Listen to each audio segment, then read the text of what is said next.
బజ్జీలతో ఎప్పుడైనా లడ్డూ చేసుకున్నారా? తిన్నారా? ఏంటి బజ్జీలతో లడ్డూనా? అలా కూడా ఉంటుందంటే ఉంటుందండి. అచ్చం స్వీట్ షాప్‌లో మోతీచూర్ లడ్డు ఉంటుంది కదా! అందరికీ ఇష్టం ఉండే ఉంటుంది కదా! మోతీచూర్ లడ్డు అంటే సేమ్ అలానే ఉంటుంది. జ్యూసీగా టేస్ట్ మాత్రం అద్దిరిపోతుంది. చేయడం కూడా చాలా సింపుల్. ముందుగా ఒక గ్లాస్ శనగపప్పు తీసుకొని ఒక గంట సేపు నానబెట్టండి. ఆ తర్వాత ఇక్కడ చూపిస్తున్నట్టు వాటర్ ఏమి లేకుండా ఇలా బరకగా మిక్సీ పట్టుకోండి.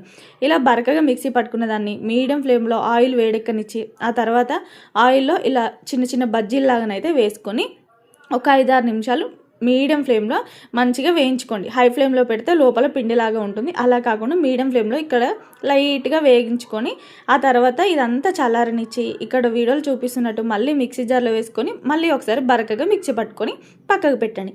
ఇక్కడ మనం ఒక గ్లాసు పప్పు తీసుకున్నాం కదా, అలానే ఒక గ్లాసు చక్కెర కూడా తీసుకొని కొద్దిగా వాటర్ వేసుకొని కొద్దిగా ఇలాచి ఉంటే కొంచెం కుంకుమ పువ్వు కూడా వేసుకొని ఇక్కడ వీడియోలో కనిపిస్తున్నట్టు తీగపాకం వచ్చేదాకా కలుపుకోండి. తీగపాకం వచ్చాక మనం మిక్సీ పట్టుకున్న పొడిని కూడా దీంట్లో వేసుకొని ఒక 2 స్పూన్లు నెయ్యి కూడా వేసుకొని అంతా బాగా కలిసేదాకా కలుపుకొని ఒక 5 నిమిషాలు చల్లారనివ్వండి. కొద్దిగా గోరెచ్చగా ఉన్నప్పుడే ఇలా జ్యూసీగా మనకు నచ్చిన షేప్లో ఇంకా లడ్డూలు చుట్టుకోవడమే. అంతే, ఎంతో సింపుల్ అండ్ టేస్టీగా మోతీచూర్ లడ్డూలు అయితే రెడీ అయిపోతాయి.